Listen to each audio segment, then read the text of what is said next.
And we're live. Welcome to the All Balls No Filter podcast, live from the cabin kitchen. I'm Zach. He's Brad. Hello. And behind the scenes, we have a once top 5 prospect coming out of his PE class. It's researcher Cal. I'm not even sure he'd be top 5 in his own PE class, to be honest. Even if he went back to school now, as the age he is, I still don't think he'd be top 5. I tried to be a bit nicer this week with it. I tried to be a bit, because I noticed I've been a bit, at him. So I tried to be nicer, bring him up, and then we bring him back down. I mean, we could, bring him up and then bring him right back down by saying today's the day he's going to feature on the pod. But I know he'd hate that because he's got, uber squeaky voice going on. He's losing his voice, so he's very like this at the moment. Now, that would be a great one. Anyway, Brad, how are you doing today, mate? I'm good. Yeah, I'm all right. We had an interesting weekend. Obviously, if you listen to last week's pod, Britball season started, so that was a fun Sunday to just get back on the field properly and support the guys on the field and watch it. It was a real good back and forth game we had, but we'll probably not dig too much into that. But it was nice to just get back to it really, and generally doing well, mate. How about yourself? Yeah, good one. I unfortunately missed this weekend due to reasons that we won't go into today. But back next week, I can't wait to get back on the sideline with the guys. I'm not going to lie. It's talking football for the past 15 episodes now. So for the past 15 plus weeks that we've been doing this. Talking absolute balls and talking about football is getting me really excited for our ball season. So I'm super excited to get into it. We've got a jam-packed episode as well with lots to go into. Brad, what are we actually talking about today? Well, as always, we will touch on the latest news from around the NFL. And then I think there's something quite significant happening this week. Just something a little bit important in the NFL calendar. So we'll probably maybe touch on that a little bit. But we all know what we're talking about. It's the draft, isn't it? So we'll have a little visit for that, or a visit to that, rather. And as always now, our I Can't Speyk feature. So visiting this weekend's rugby league results. And as always, all of the balls and a return of one of my favourites, actually. Wives' words. And, of course, Cal's Conundrum.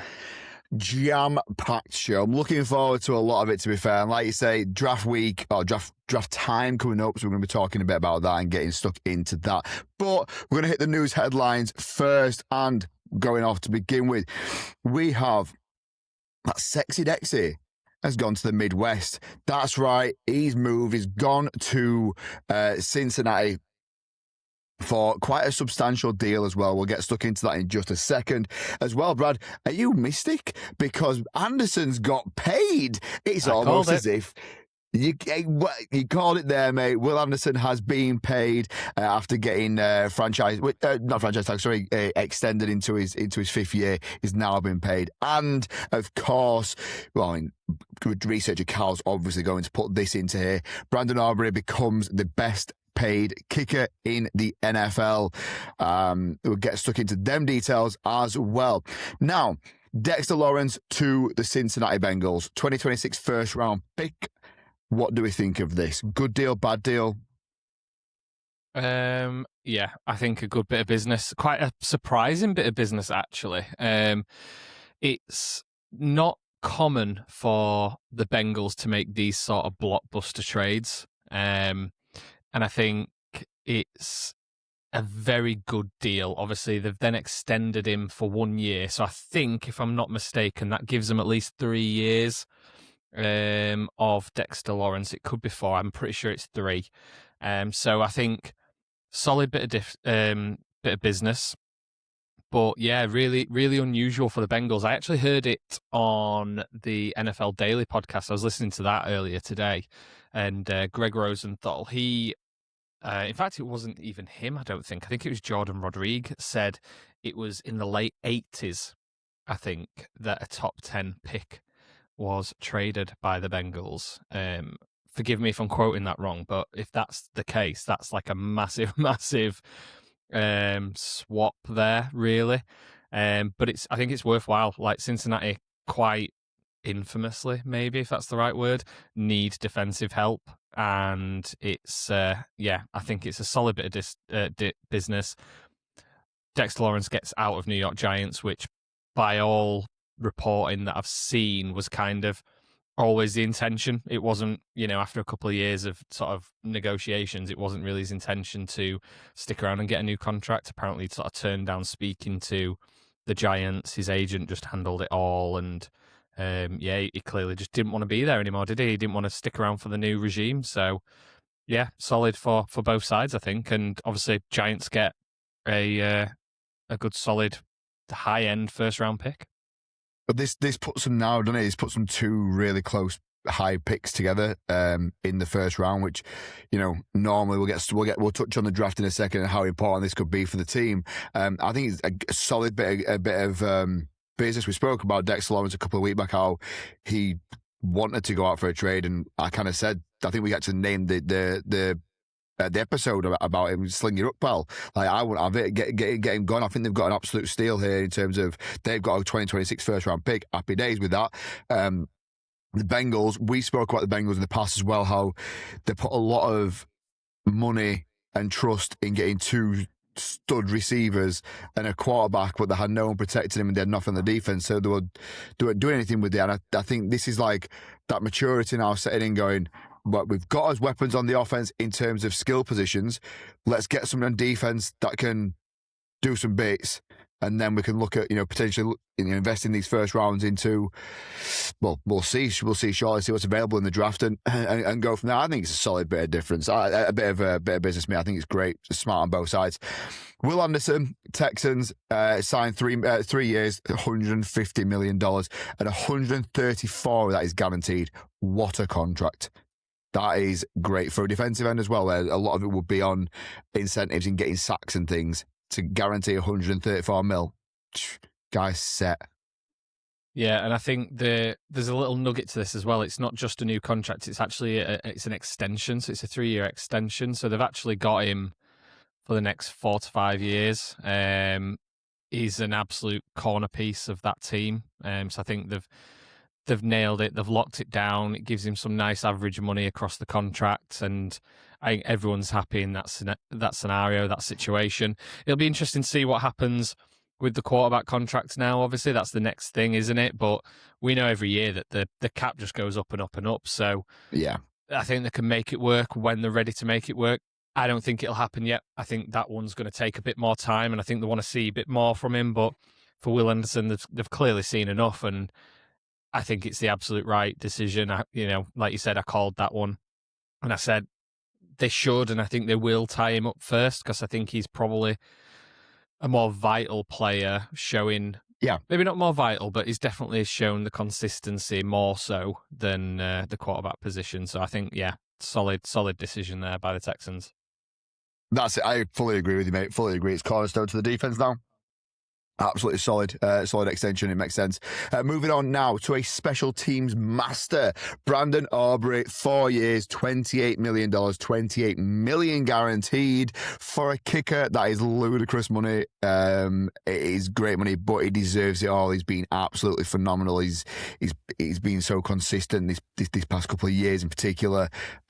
He's definitely put himself down as being one of the best kicker in the NFL. So the thing is, it's a cutthroat industry out there. He's been paid. He's setting the bar for kickers now. He's just got to carry on and be consistent. And I know that sounds so cliche and so daft when it comes down to it, because of course you've got to do that to keep your job. But I feel like as a wide receiver, you could drop a few balls and get away with it. You miss 3 or 4 kicks in a couple of games and you are gone. Like, it is a position that you don't have the room for error. So getting paid puts a lot of pressure on himself. Let's see how he goes from it. I believe you're a soccer player going through college or something as well, which really helps him out. And he was like research college career actually with he was a software engineer before attending a tryouts after being cut from his MLS team. So it just goes to show, like, he went from being a software engineer to earning $20 million guaranteed over the next 4 years. So, hey, happy days to him. I wish him all the best, and I hope it kind of cracks on from there, really. Yeah, absolutely. He's put his money where his mouth is, and now he's getting the bag, isn't he? He's got the money. It's a weird one, though, because, like you say, it's so cutthroat, and 20 mil guaranteed is a big wad of cash for a kicker, but equally for an NFL team and their salary caps, basically you could wash your hands with 20 mil if you had to. So it's good for the kicker. It's a good bit of business for the Cowboys to tie him down, but like you say, it's not a be all end all. But he's proven he's consistent, hasn't he? Really, over the last couple of years, many years. Another little nugget here from researcher Cal. I had seen this in the past. Actually, he's one of the few players to be both on FIFA and Madden. That's brilliant. I love that. I love that. They're the little nuggets of information and stats that you come to the All Balls No Filter podcast for. Absolutely, yeah, that's a great stat, is that. But that's the week's news. If we missed anything, let us know in the comments below. Wherever you're listening to, don't forget, head over to all of our socials at ABNFpod across all your socials. Get involved, get on the comments. We often post stories out about what we've been talking about and things like that, as well as if you want to see our beautiful faces and the visuals that we do for the show, head over to Spotify or to YouTube, and the pods come with a video version as well. Right, Brad, we're going to move on now to a little event that is happening within the NFL, and it is the NFL draft. Now, a few people that may be listening to this pod may be new to the NFL, maybe new to the sport and just listening to us for us talking waffle. So what we're going to do, I thought it'd be a good idea if we could just do a bit of a rookie's guide to the draft. We'll talk about what the draft actually is, how it works, what this year's looking like, how it's looked in previous years, things like that. Help you guys get ahead of yourself, ready for the draft that's coming up, and so you get a bit more of an understanding, because it's a completely different. America does it completely different to, say, how we do it over in the UK with our professional sports, and I would love this to be implemented into our game somehow, because I think it's a fantastic thing. Now, talking about what is the draft being a pool of college players that will declare themselves ready to go professional, get a chance to get chosen by a team. Now, you might be the best player that comes out of college, but that doesn't mean that you're going to go to the best team. Often, you're going to go to the worst team, because each team in the NFL gets given a draft pick. So, Brad, how does the draft picks get chosen within the NFL? Yeah, so what the NFL do really well, I think, is they try to make sure that all teams are sort of even, not even as such, but all have equal opportunity to compete and to be as competitive as each other. So, that works through the scheduling, for example. So if you finish bottom in your division, you are scheduled against other teams that finished bottom, as an example.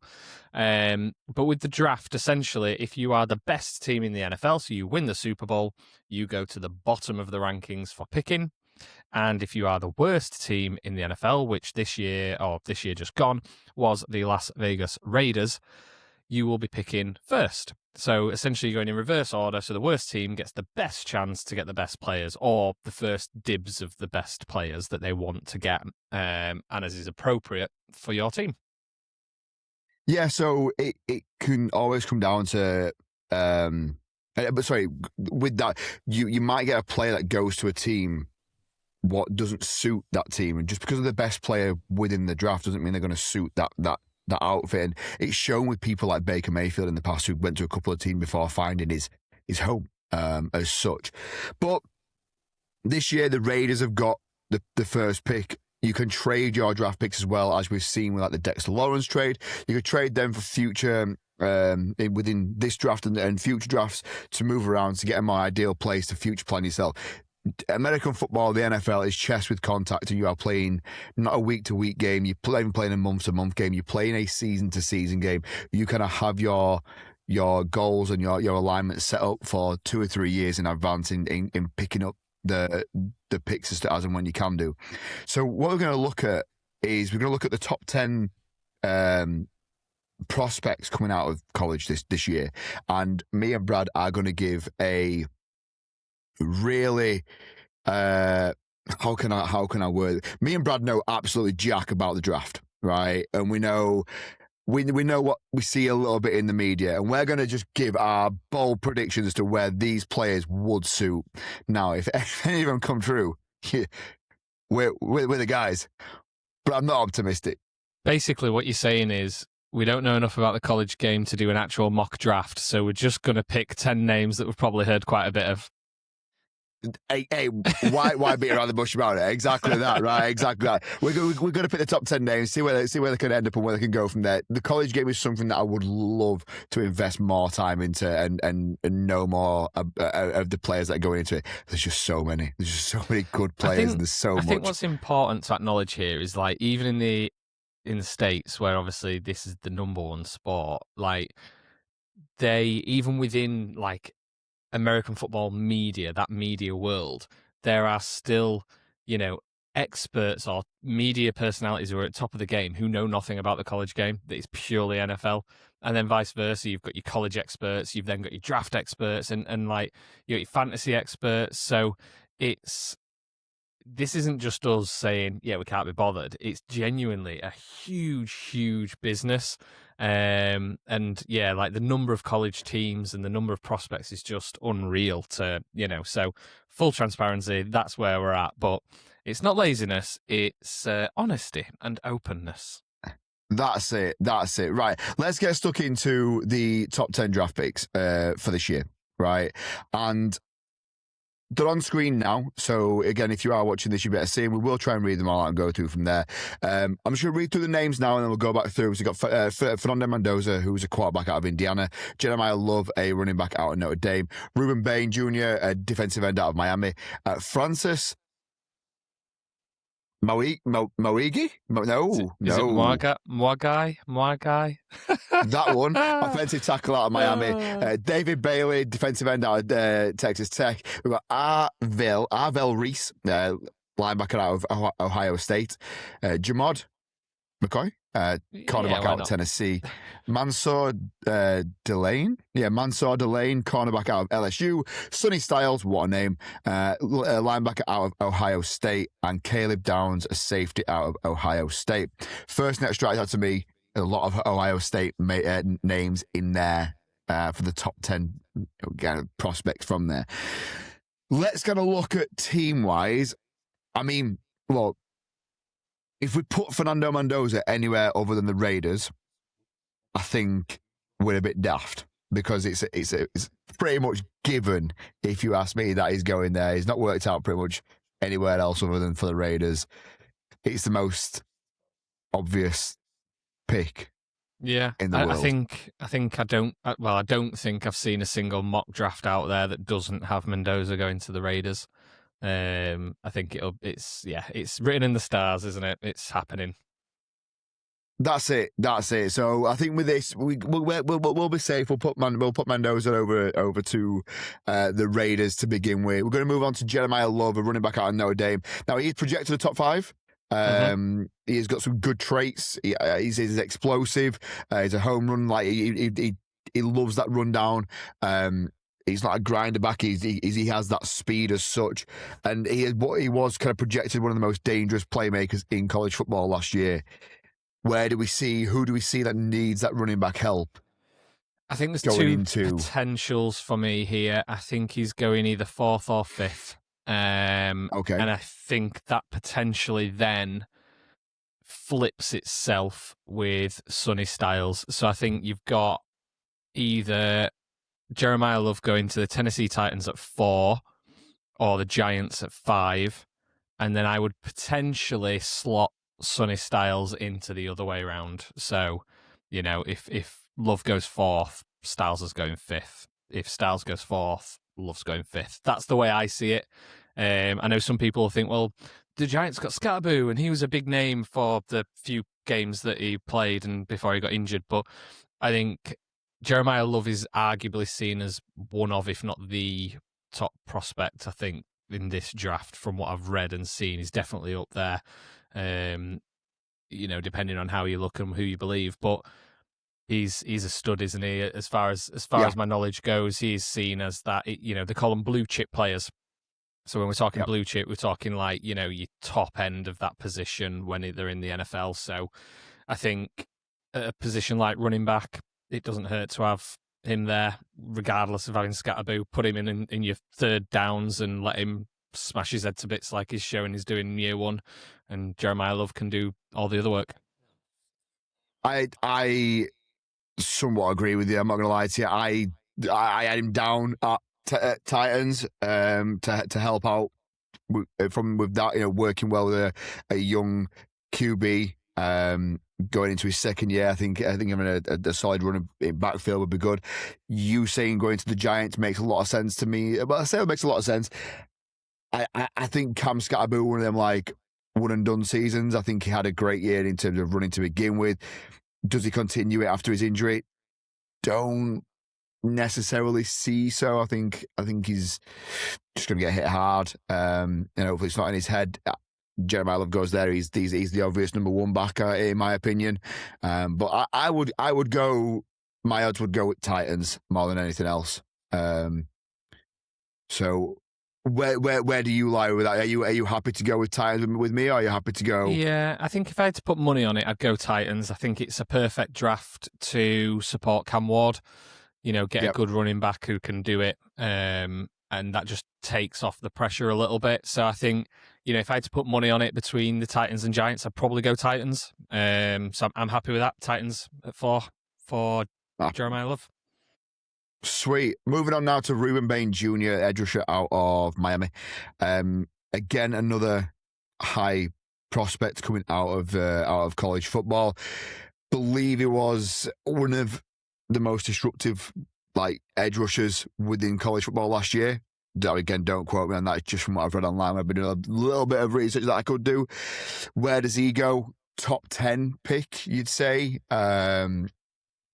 has that drive to him. Doesn't, for me, I'd take the Browns straight out of that. They don't want two mouths to feed when it comes to defensive linemen, especially in maybe a couple of years' time. If they want to keep hold of Myles Garrett, for instance. Do you know much about Ruben Bain at all, Brad? I just think I don't know much more than sort of what you've shared there, but I think when you're looking at this top 10 board here, you've got two defensive ends that stand out. I know then you've got sort of Arvel Rees there, who's like an outside backer. He's seen as an edge rusher, I believe, if I'm not mistaken. And I think in the top 10 alone, you've got potentially, I think, 3 teams that are all probably looking for that support. I think you've got the Jets. I think you've got the Cardinals, who could go that way. And then I think you've got the Saints, obviously replacing Cam Jordan. He's moved on. So I'm struggling to figure out who will go where. But I think one of those 3 teams, but that would also be my suggestion for Bailey and probably Reese as well. So if I were going to put these 3 down, and let's go with Bain, Bailey, and Reese right now, okay? Because I'm inclined to agree with you. Saints for me was definitely one of the landing spots for these 3, without a doubt. I don't see. I see the Cardinals taking defense as well. And seeing how they get on with QB wise going into this year, and maybe taking a QB even if a second round or looking on the free agency market for it. But so I'd be more tempted to go Bailey to Saints, him drifting out of the top couple, like maybe back end at top 10 for Bailey going to the Saints. Would see Bain. It's a tough one, that, isn't it? Because they're all.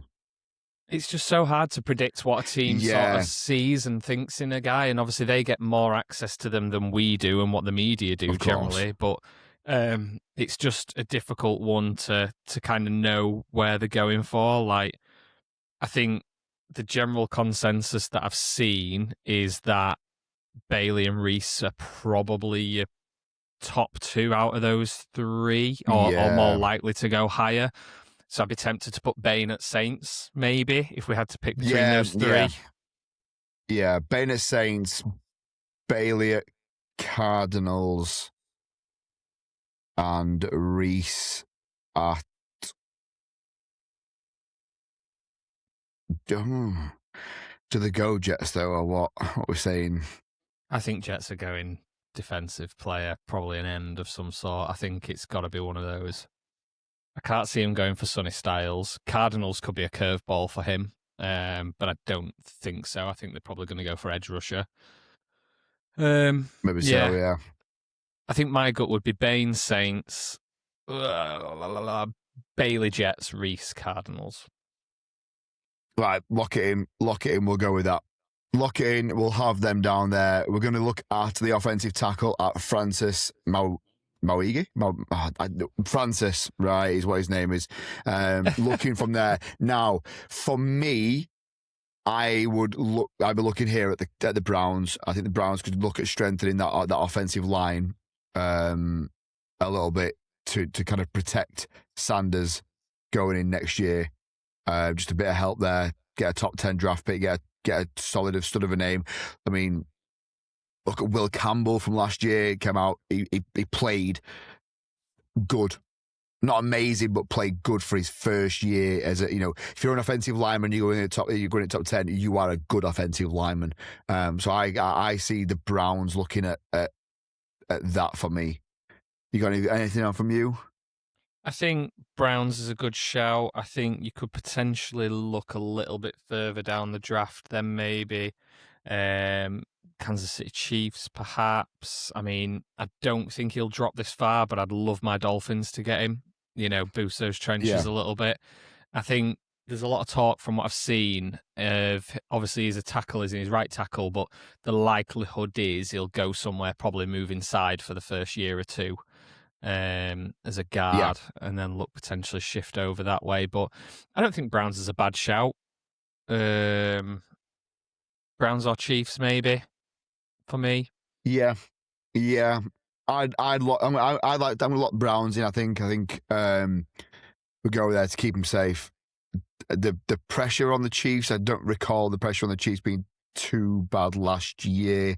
They haven't really lost anybody that I can think of the top of my head. I could be wrong here. Egg on my face. Probably the unreliability that they had with Simmons, wasn't it? So I think he I missed suppose about half a season or something in his first season. So I think with tackle as well, it doesn't really hurt to have a bit of depth there, especially at a young age. It's definitely a position that takes time to grow. Was kind of my thinking, but I'm not against Browns. We can, let's lock that in if that's not in already. Champion. So what teams do we have left in the top 10 in particular?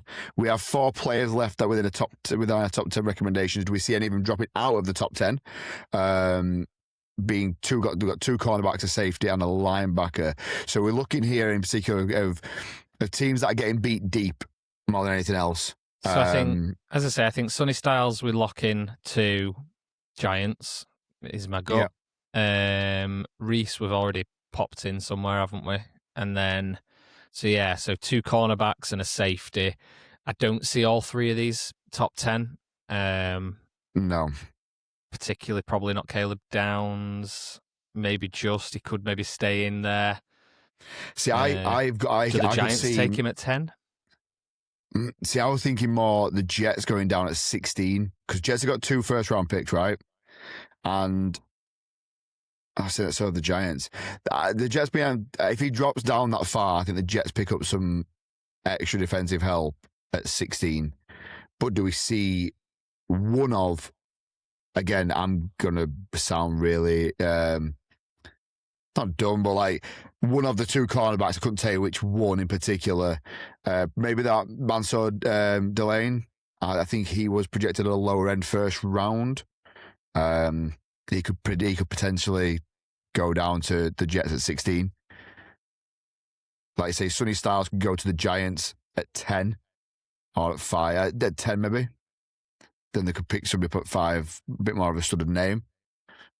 It all depends on who's, if like, what's it called? If I can't see if Jeremiah Love gets dropped down and he's around that board at 5, or if he's around that board at 3 or 4, do the Giants look at trading up for him? Maybe. I don't know. It's quite, I mean, they're already in, what, you mean up from 5 or up from 10? But from 5, so I'm thinking if Jeremiah Love's still on the board, when it, like at 3 or 4, do the Giants look at trading up to get him? Do they need him that much?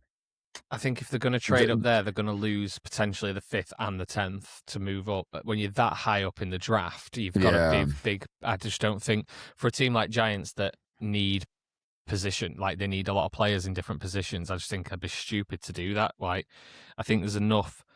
All right, it's not the best draft in the world by all accounts, but there's, you've got your top end of the draft and then it's meant to just be a big cliff edge dropping off. So if you've got them 2 top 10 picks, you don't probably want to lose them.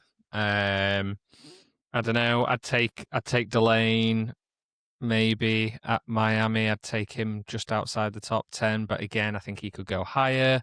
Washington, we've not really spoke about at 7. What do Washington need though? That's the thing. Like coming back after QB injury, like they've got targets on offense as well if they need to. They were looking good until they went down. I think most mocks I've seen have them going defense. Yeah. So we're look at us now. We're on the clock with Washington. We've got these 4 teams left here. These 4 players left in our top 10 draft board. Who do we take? It's draft day. We've got 30 seconds to pick. Who do we take? If you're Washington right now, I'm going McCoy. McCoy, right? We're locking in McCoy at Washington, cornerback from Tennessee, going to Washington from there, right? So we have that on the board right now. I am that one. I am going to say that. So are we saying Styles at New York at 10? Yeah. No, Styles has gone at 5. 5. Styles at 5. Right. Okay. Styles at Giants at 5. Gives us 2 people left: Caleb Downs and Delane. Who are we missing out of this initial top 10? We haven't put anyone at Kansas, have we? No, we're not going to Kansas. You got Giants at 10. They're not forced to go top 10 though. That's the thing. No. I suppose. No, you're right. They're not. I was just spitballing there. They're not forced to go top 10 at all. Excuse me. Right. So you are happy with? Sorry, go on. Jets probably need a bit of cornerback help. Yeah. But are they going to drop to 16? So we've got McCoy going. Is Delane going to drop to 16? I don't know. See, when I looked, did a bit of research. So we knew we were doing this bit of a draft thing today. When I looked at the names, a lot of the news outlets that I looked through had Delane going back end of, not back end, but like the lower side of the first round. So I'd back that and put Delane at Jets at 16. Personally. Okay. Let's go there. Let's do that. Delane at Jets at 16, which leaves us Caleb Downs, safety at Ohio State. He's projected quite high. Could put him within that top 10 if we wanted to, or does he drop down to like your Dolphins at 11? I just think we'd be more likely to take a cornerback than a safety, but yeah, I suppose we're just taking one down there. Okay, so do we put on Caleb Downs won't drop to 16? What about swapping McCoy to Dolphins and Downs at Washington? Yeah, sound. Right. McCoy to Dolphins, Downs to Washington, lock it in. Right, Mendoza going to the Raiders, Love going to the Titans, Ruben Bain Jr. going to the Saints, Francis going to the Browns, David Baylor to the Jets, Arvell Reese to the Cardinals, Gerard McCoy going to the Dolphins, Delane to the Jets, Styles to the Giants, and Downs to the Commanders. That's our super accurate top 10 of the NFL draft of 2026. It's guaranteed to be right. Guaranteed.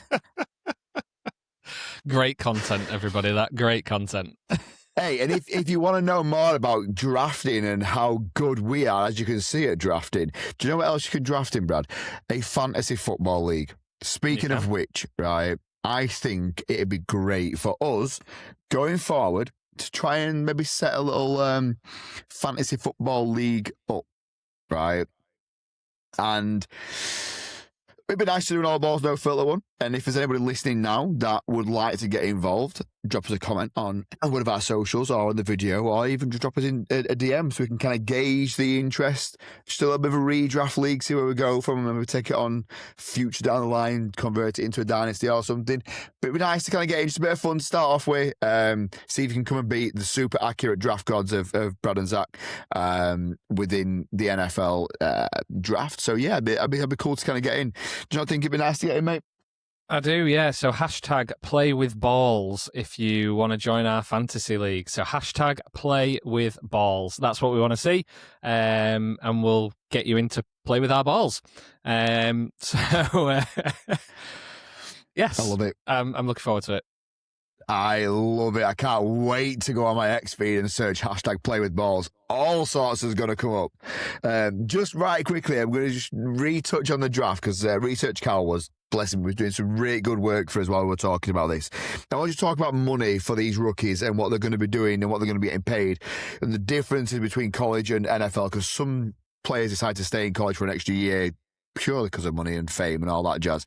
But the first overall pick, right? So Mendoza this year, he's going to get paid $54.5 million over 4 years, and you do get a 5th-year option on that, which we spoke about briefly in the past when it comes down all the way down to 32nd. They'll get $16 million over 4 years, so it's quite a big drop from 1st to 32nd in that first round, and then it'll go down throughout the rounds as they're doing. It gets a lot less the further down the pecking order you are. But just talking through like yearly kind of salary they're already getting throughout college. Now, Mendoza last year was on, I think his valuation was $2.6 million within NIL. Now, NILs are just a curveball when it comes down to the college game. It's name, image, and likeness. It's a way the colleges are getting around, the way the NCAA is getting around paying these guys, because they weren't getting paid for any jersey sales and things like that. And in America, the college game is just bigger than the NFL. Like, you go there, there's more people at college games than there is at the NFL, for the big games anyway. And it's crazy the amount of money. And like Johnny Manziel, one of the first people wanted that kind of refuse to do things and were getting paid for signings elsewhere and stuff. And that's why this NIL thing kind of really came in. But there's a bit of a jump between them. And you had the likes of like Jeremiah Love was only getting 1.5 mil. I say only, these guys are college kids getting paid 1.5 million less than Mendoza, and still within probably going to be a top 3 pick. It's crazy money when you think about it. Yeah, I mean, it makes sense why they're sticking around in college a little bit longer now. I remember I couldn't tell you the year that sort of nil money was kind of like approved. I'm sure Callum's probably going to have a look now, but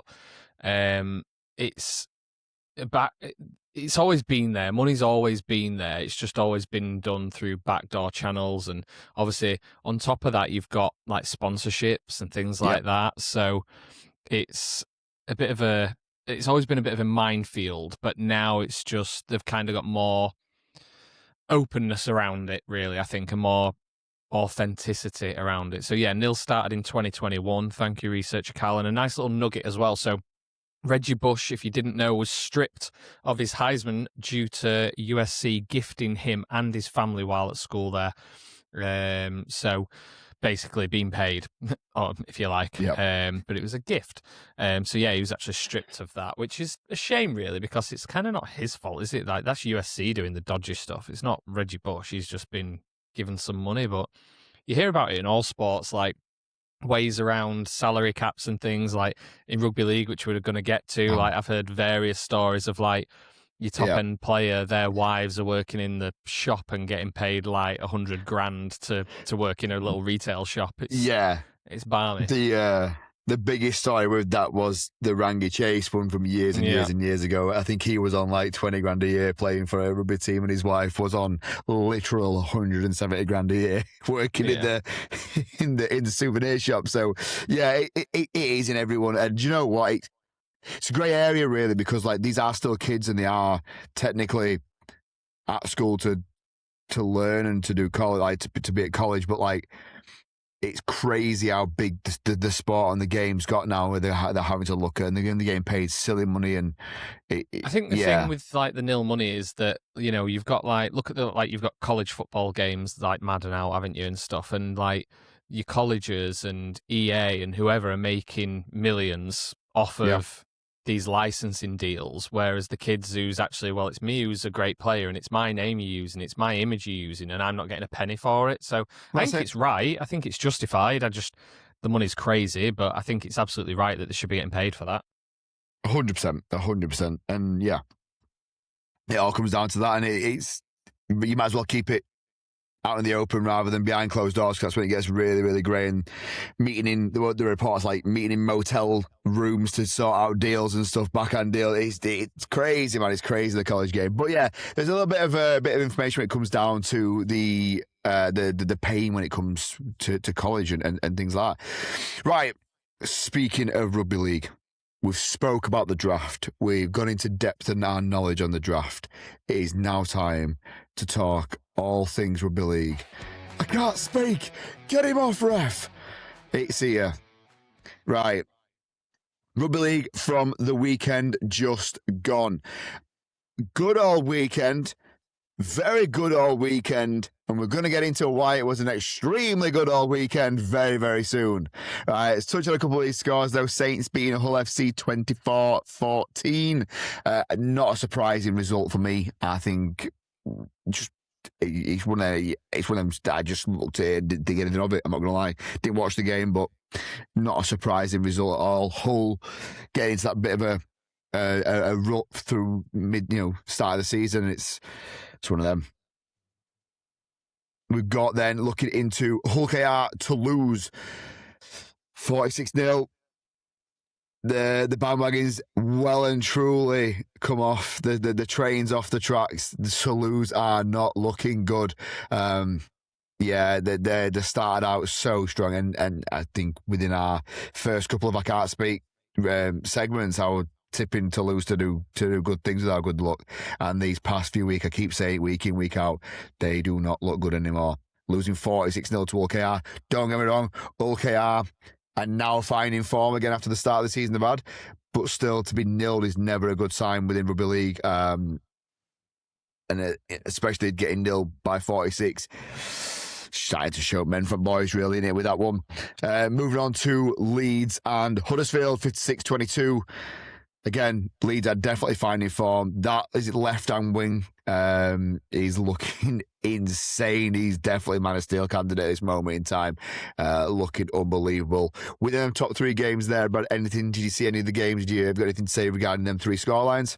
No, I think they're pretty much what I expected, really, from those scores. It's, if you're looking at the top end of the table, you've got Rhinos, you've got Saints are up there in third. Wakefield we've not got to yet, but if you're looking at the video of this podcast, you can see the score on your screen now, absolutely dominating Bradford. And then you've got Hull KR starting to find form. I think they're at 7th at the minute, but I think they'll keep climbing. You've got teams like the Dragons above them. I think Warrington are doing well, but I think they'll slowly drop off as they tend to do a little bit. No, as you'd expect, I think the Lee and York score was about right. Lee are not in the same form they have been recently, so not as big of a victory there, but like we've spoke about it the last couple of weeks, so we probably don't need to go into it again. But York, one of those new teams, just like Bradford in the next game down on the screen, just not getting the points that they need to. Wakefield are really impressive at the minute. Yep. I think when we saw the Cass game and we spoke about that previously, it was like, oh, come on, this can't be good. It's a local rival, blah, blah, blah. But then they went toe-to-toe with Wigan. We're unlucky to lose out there. And obviously now absolutely paced in Bradford, as you'd expect, really. So a real strong Wakefield team there in second in the Super League at the minute. That's it. The second is good. Just looking at the points difference here, like the Rhinos are... I'll be honest with you, I've not looked at the table for a couple of weeks, to be fair, because being a Cast fan, you don't tend to look at the table that often because it's depressing half the time. But looking at the table here, we spoke highly about Wigan and how well Wigan have looked going in, and we're going to touch on that very shortly. But the Rhinos here, they're 132 points in the positive when it comes to the points difference. That's crucial. That's so good. Is that sat at the top of the table comfortably as well? And they're just showing to find that like early 2000s form. If you ask me, like they're looking like that old team. But I agree, and my mother would kill me for saying this. Wakey being in second and Wakey playing as well as they played, they look good. They look solid. They look like a unit that want to be out on that field. When we saw them the other week, they look fit. They look like a strong set of lads out there wanting to just play ball, move the ball, score, hit tackles, hit tag, get the job done, earn the paycheck, go home. And that's what you want from a team. It'll just be interesting to see if they have the sort of usual Daryl Powell hangover that we're starting to recognise now. Like, obviously, Cass had a good period of time with Daryl Powell, and I'm not going to slate him. I think he's a great coach, but the wheels fell off at the end, didn't they? And I think, Warrington had a similar experience over a shorter amount of time. It is good to see, though. I'm not one that's precious about, they're the rivals, from over the common, blah, blah, blah. But it's quite nice to see a local team doing really well, in my opinion, The Daryl Powell thing for me is, again, look, Daryl Powell's got more knowledge than I've ever going to have when it comes to the league. But Daryl Powell, for me, strikes me one of these coaches that comes in, creates if we into NFL terms, creates a new playbook when he comes in, a really exciting playbook, right? That scores loads of tries. And he did with Cass. He did, he went to Warrington. Didn't have as much result at Warrington, but gone to Wakey, had the same result. Watching Wakey now is watching Cass back when he were at Cass, right? But he doesn't adapt. So he does something really, really well for like a season or two. Carries on. Teams get wise of it. They know how to stop it, but they keep doing the same thing until he ends up having to go somewhere else. He go somewhere else and goes, do you know what? I'm going to create something new. I'm going to create a new style of play. I'm going to do this. I'm going to do that. I'm going to obviously utilising the players that he's got, but then just adapt. So I love Daryl Powell. I think Daryl Powell gave me feelings at Cast that I've never experienced in my life. I don't think I'll ever experience again for a long time anyway. So credit where credit's due. It's just a shame he's doing it at Wakey, to be fair. Right, moving on to the Catalan-Warrington game. A surprising result for me is this, I'm not going to lie. I would have 9.9 times out of 10 backed the Wolves to beat Catalan, especially with ups and downs at the moment with what's going on, with the coaching staff and everything. But yeah, it's a shocking result. But there's one result on this board here that we're not biased. We're not biased. No, not biased. We're definitely the completely unbiased podcast, and we're definitely not going to talk about this game a bit more than the other ones. But Castleford versus Wigan, the underdogs Castleford, who are going to get trounced by Wigan, who were at the bottom of the league prior to this game, were being a very key statement there, and Wigan, who were topped and tipped to win the league. The Tigers only come out on top, 24-14. Let's go. Yes, the boys. Right, 24. Look, what a result. You was at the game on Sunday, the American football game, and I was texting you at half time, just saying, look, the Cass game's kicking off now, brother. I'm going to watch a bit of this now, keep me posted what's going on. And the excitement I had when that full-time whistle went, we played outstanding. Absolutely outstanding from start to finish. There were a try-saving tackle, right, that happened, and I can never pronounce his name. I play on left wing, but he hasn't been playing very well. There's been a lot of names that I've struggled to pronounce if you can't tell. Just tackles, it keeps the ball up, slides out. Oh, it's textbook. The boys wanted it, right? Maps, the little kick round, scoring that little try, kick and chase himself, scoring the try. It was just electric to watch. And you know what, right? Last time we played like that, we played against Huddersfield, and everyone was saying, "Oh, you played just because you're playing against Huddersfield, they're so bad, etc., etc. You're playing against Championship team and all that." We played against Wigan and bet them like that. Played against Wigan and bet them like that. It's so good to see and to experience as a Cass fan, to have that win again. That were our Challenge Cup final right there.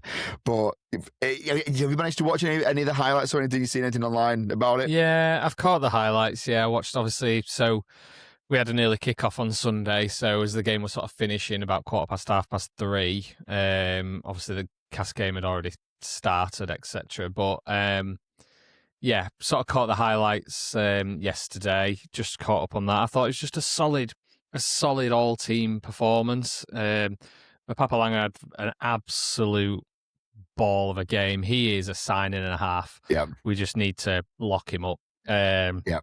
But yeah, just a general massive victory for Cass, and it was needed. You know, that's took us up from 14th to 11th in the table. It just gives you that little boost, and I just hope we can kind of keep some of it going, because we're so up and down this season. We have a game and we look stunning, and then the next game we look absolutely atrocious. But in honour of Wigan losing, I thought we could maybe consider our favourite pies. Oh, I love a pie. So in honour of Castleford handing it to the pie eaters, we're going to talk about the pies that we, as Cass fans, like to eat. Yeah. So how about top 3 pies? Top 3 pies. Is my list and your list? Is that what we're saying? My top 3, your top 3. Let's do it. Coming in at number 3, I'm locking in a meat and tatty. Just a meat and tatty pie, right? That's what I'm locking in, a meat and tatty pie. You can't I don't know what the meat is. It's just called meat and tatty, right? We don't know what the meat is. No one knows what a meat and tatty pie. you buy it open. There's peas and that in there, and it's grey. It don't look healthy, but it tastes. When rugby league used to be a winter game, and you go November, you'd be freezing, you get a meat and tatty pie at half time. Oh, sign me up, baby. You know what I mean? What you got in at number 3? What's your number 3? I'm going a little bit unorthodox here, and because I'm super fussy with pies, and I'm not going to get into it for this one. I think I'll just save it a little bit, because it is important what type of pie we're talking here. But number 3 for me is just a classic pork pie. Oh, I didn't even take into consideration. Yeah. Oh, now you've thrown a spanner. It works here, because I can't put a pork pie at number 2, I don't think. Now, the thing is about a pork pie, for me is a pork pie is only as good as the quality of brown sauce that you put on it. Agree. Do not disagree with that at all. So I feel a bit like cheeky putting that in there, you know what I mean? I agree. Pork pie is top 5 every day of the week, right? You got to have that brown sauce on. We're eating quite a bit of pork pies at the moment, because the place where we train has put some on for afterwards. It's fantastic. Nice, fresh, warm pork pies. Oh, yeah. That's a great shout, is that. Right, coming in at number 2. Number 2. Do you know what, right? So when you're talking about what kind of pie, a pie for me is covered in pastry. A pie for me ain't one of these ones that come in a bowl and it's got pastry on top. No, it's pastry all around, a bit of tinfoil that you can pop up, right? Now. A bowl and a lid is not, is it, a lid and a bath or whatever they call it? That is not a pie. It winds me up so much when you go to the pub, right? And you're like, steak and chips, let's go! You get it and it comes, you can't touch it because it's too warm. Half a pastry stuck right outside. Nah, come on. It's not on. It's not good. Not good for me. Right, coming in number 2, I'm going unorthodox here, because I think they're an absolute blinder when you get them, right? It's a chicken tikka pie. Ooh. So it's a pie with chicken tikka in it. Oh, God, honestly. You get it like that. And anyone was saying like pucker pies type thing, you get them and they're warm. So good. So good. Yeah. What about you for number 2? You know, I'm not against that, but and I'm going similar, just not tikka. I'm going for a chicken and leek pie. A nice, creamy chicken and leek. See, not a fan of chicken, just normal chicken pies, if that makes sense. Like, love it. Nah, it's not for me. Like, it's not for me. Number 1 spot just has to be a steak and ale. Yes. Has to be a steak and ale pie. Not a steak and kidney, because kidney beans should not belong in a pie. It's a steak and ale pie all day long. Proper rich ale in there. Oh. You know what? I have these absolute fond memories, though, right? So, absolutely, number one, steak and ale pie, full short crust pastry, nice, fully enclosed, no bath, no lid, just fully enclosed. But I've got these fond memories, of New Zealand, right? This is back when I was sort of 18. Went across to New Zealand, we're on the coast. And like over here, you sometimes get shops that have got like hot ovens where you can just take a pastry out and stuff. They had. Yep. And I don't know where they're from, but they had. I can't remember what the brand was either. But just on a small pie, about this big for those who are looking, I don't know what size, like a decent sized pork pie size. And it was a triple steak and cheese. And they just come out of this oven. And it was like so packed with meat. It was quite possibly the best pie I've ever eaten in my life, but I've just never been able to have one since. So I can't rank it number one because I can't repeatedly get it. But if I could, that would be up there. But yeah, the steak and ale, number one, top three pies. Love it. Proper classic. I mean, if you go to Wigan and you get a Wigan kebab, it's just a pie in like 2 slices of bread. Or in a pit of bread. It's just a Wigan kebab is what they call it. But it's sign me up. I love a pie. Best time for a pie, by the way, bonfire night. You go to Butty Van, you get a pie, you get some chips, gravy, mushy peas, loads of mint sauce, loads of browns. Oh, sign me up. I love that while you've been talking about these pies, you've just gone like ultra Yorkshire. I'm sorry. I'm eating tatty pie. I'm saying you can't call it meat and potato though, can you? It's a meat and tatty pie, right? It is, and as well. This is probably the most in-depth conversation we've had tonight on the Sports All Balls No Filter pod about food. Hey, says everything, doesn't it? Exactly that. Right, we're going to move swiftly on to one of our favourite features. We're talking about all other balls. Brad, what is all of the balls? So, all of the balls is where we visit the world of sport outside of the NFL and, of course, rugby league, and just touch on those sort of stories, those headlines that are creeping in from other areas of sport. And as it's sort of become quite common for us now, our 2 sort of stories that we're going to look at today feature no balls.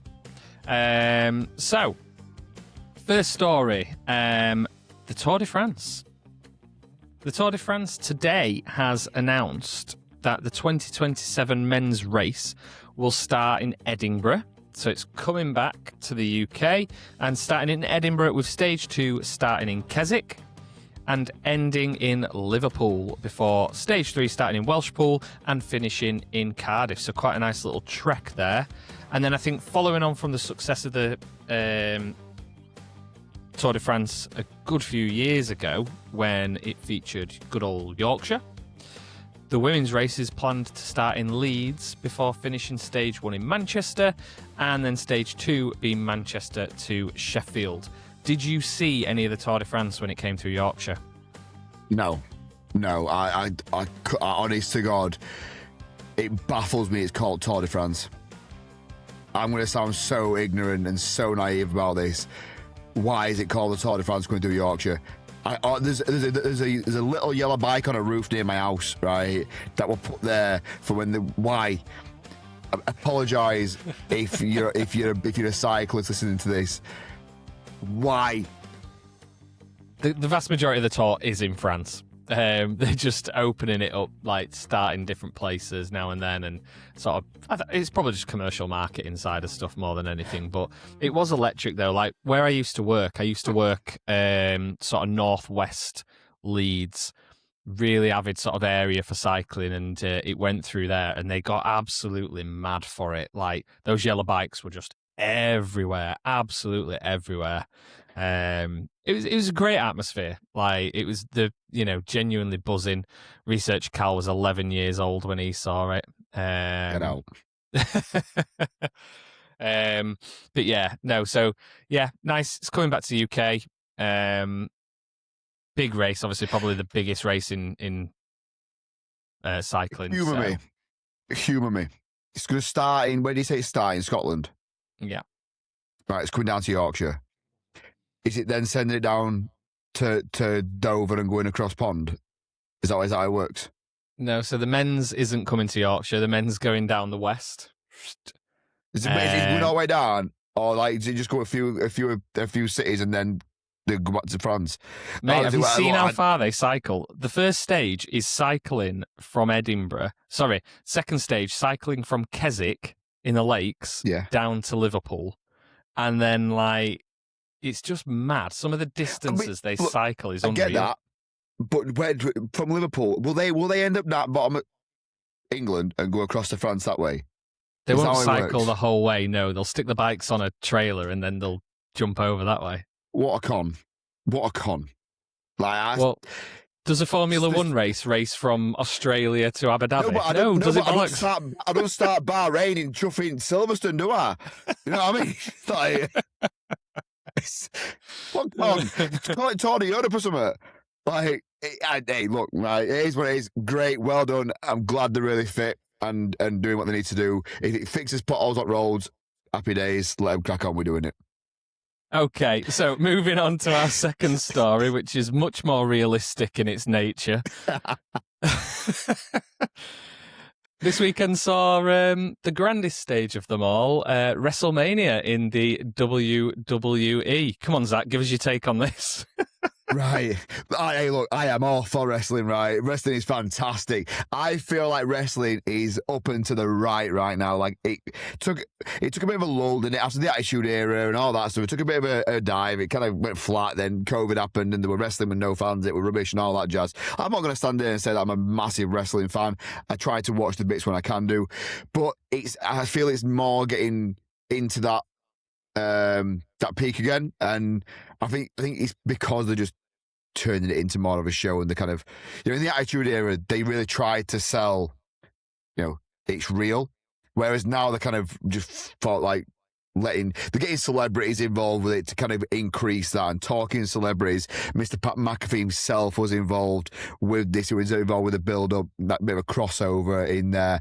I believe he got RKO'd at some point throughout it, which is pretty cool.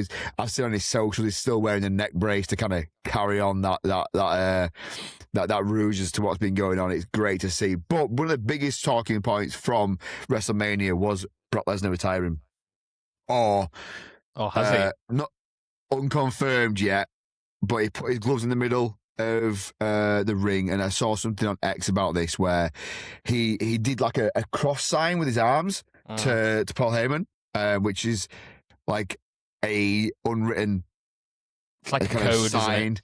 Yeah, to say I'm going off script right now, and he puts his gloves in the middle of the ring, and there was a lot of controversy around Brock Lesnar, so I don't want to touch too much on him with his ongoing allegations and stuff behind closed doors, but there's no doubt about what he's done for the sport in terms of to the public's eye. Like, he's probably one of the most famous sort of contact sports, if you include WWE in that, like household names, really, isn't he? Like outside of your big boxing names, if you like he's one of the biggest names in wrestling. He's he's obviously had his success in the UFC and then came back.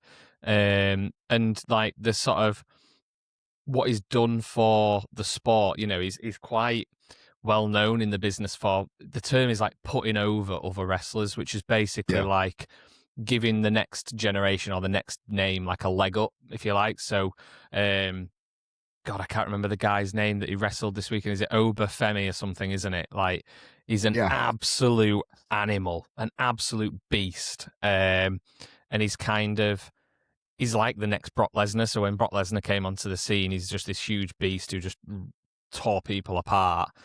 And then Obafemi, if I'm getting this name right, has just done the same thing to Brock Lesnar, basically week after week after week leading up to WrestleMania. And then I've seen the footage you were talking about, and he genuinely looks really emotional, doesn't he? So it's, unless he's a great actor. But yeah, it's interesting. But WWE haven't sort of said he's retired, have they? He's just no. So we'll see. It'll be nice to see. WrestleMania's over 2 days now, which was news to me. I'm not gonna lie. It's been a few years like that now. Yeah, a big old show for it. It's good to see. Like, I think I would be more inclined to kind of watch more of them now. just because the show is getting better and better. Before, especially coming out of COVID, the wrestlers themselves were just too much, if that makes sense, when it comes down to it. Sounds I were an Attitude Era boy and I loved it. I was all for it. I went to watch it. I loved it. But yeah, it's good to see. It's good to see getting good traction as well for what it was. So yeah, big old WWE. Actually, we have a third All the Balls, by the way, and it's coming as we've been talking about this now. Literally, I've got the news article up that came on 2 minutes ago that Leicester City have been relegated from the Championship after drawing 2-2 with Hull City. This comes, I think Research Carl just bobbed this in there as well, this comes 10 years after winning the Premier League on that out of nowhere win that they had. It's not great, really, is it, when you think about it? I feel for all Leicester City fans. I feel like for the players, the families involved and things, it back-to-back relegation. But I think Blackpool City did something similar to this when they got promoted to the Premiership a few years ago. I'm sure they did back-to-back relegations as well, which is a bit. It's tough to see, but yeah, breaking news there. Anyway, moving on. We're going to move on to our next segment, and it's a returning one, and it is all about wives' words. So with wives' words, if you don't know what wives' words is, researcher Carl slides into our wives' DMs, asks them a question about the world of American football, and include his own wife, by the way, and I had to get that one in there. Ask them a question, then just gets their answer, basically. Now, this question is... I just need to interject because I can just see the fear on Research Carl's face that you've just married him off. Yeah. So the question is to show light and shine light on the fact that the NFL has some such weird terminology and ruling sets that we're here to kind of help out and try and explain the best we can do. So, moving into wives' words for this week, Callum, let's have a look at what you asked our wives. What is Mr. Irrelevant? Now, this comes into a draft-related, let's see what we did there, a draft-related term. So what's going to happen now is, if you're not watching this on the video, feel free to head over to our YouTube or Spotify and watch the video so you can see the answers. I'm going to bob up a slide in a second that's got 3 answers on there between me and you, Brad. We need to decide who was my wife, who was your wife, and who was Callum's future wife. Okay, so who was Mr. Irrelevant? Let's have a look at the answers, shall we? Coming in at number 1, the player that no one wanted, or the player that no one wants, or the one picked last. Answer number 2, okay. Someone who doesn't really bring much to the team/game. Number 3, a nobody. Callum, can I just check? Just put this in the chat. How did you preface this question? Did you explain that it was to do with the draft? Did you just ask the question? I need the facts to be able to get this sort of right, if I can. But just while he's doing that, so the player that no one wants or the one that picked last, I mean, that's bang on the money, basically. So just, if we're going out there and explaining to everybody, Mr. Irrelevant is indeed, it's the last person picked in the draft. So that's absolutely nailed on. Someone who doesn't really bring much to the team or game, completely get the thought process, but... Yeah, that to me screams like there's not been a draft asked in the question. Yeah. Does that make sense? So, yeah. Because he's been asked, because he's not bringing much to the game. If you're not going to bring much to the game or team, you're not going to be picked. If you know what I mean. So this is how researcher Carl slid into the DMs. So, quote, "So I've got another Wives' Words feature on the podcast. It's an NFL draft special this week where the best university players in America get signed by the professional teams. Question for this week, what is Mr. Irrelevant?" Okay, I like that, Carl. You've been very accurate and precise. And I spoke to mine before this, and I didn't ask anything about. I did say, so did Callum get in touch? Have you give your answer? And she went, yeah, and I think I've absolutely got it. And if I'm wrong, I'm desperate to know what it is. So I'm going to trust her, and I'm going to say that my wife has said the player that no one wants or the one that's picked last. Okay. Yeah, I can go with that. One screams out as mine, and that's a nobody. Yeah, that's what I was thinking. Because I know she knows nothing regarding the draft, and she'll have just seen irrelevant and just put nobody. A lot of thought went into that answer, I think. Well, yeah. So.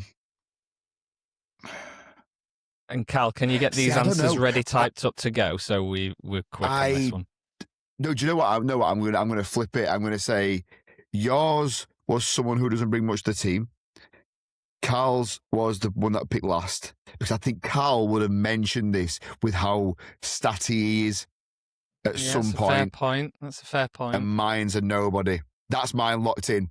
Okay. That's mine locked in. Mine, a player that no one wants, or the one that picked last. I'm going Cal's for the one that doesn't really bring much to the team or game, and I'm going yours for a nobody. What's the answers that's going to be? Nailed it. Nailed it on Ed. Nailed it on Ed. Happy days. Happy days. Well done there. That is wise words for this week. A returning feature, no doubt, as soon as we get into the NFL season. We'll build up as well, but asking them more unique questions. Have you got a question that we can ask our wives? Drop it in the comments below and let us know. Right, we are going to move on now to another of our returning favourites. It's Carl's Conundrum. So last week, Carl asked you all a question for you to get involved with. He does this every week as well. And last week, he asked who was the youngest player to ever play in the NFL. And that was a Jim Snyder, who was 16 years old in 1925, and he played for the Milwaukee Badgers. If anybody got that, right, I'll show my... Anyway, right, that is some niche stats indeed. But thank you very much if you did get involved and you did get in touch. I really appreciate you doing so. We're going to give you another question for next week that hopefully you can get involved with. If you do want to get involved, head over to our socials, ask ABNFpod, get involved, reply to the stories, head into our comments, or comment on the video whenever you're watching or listening. This week's Carl's Conundrum is... who was the last running back to be selected first overall in the NFL draft? Oh, no, I might have this one.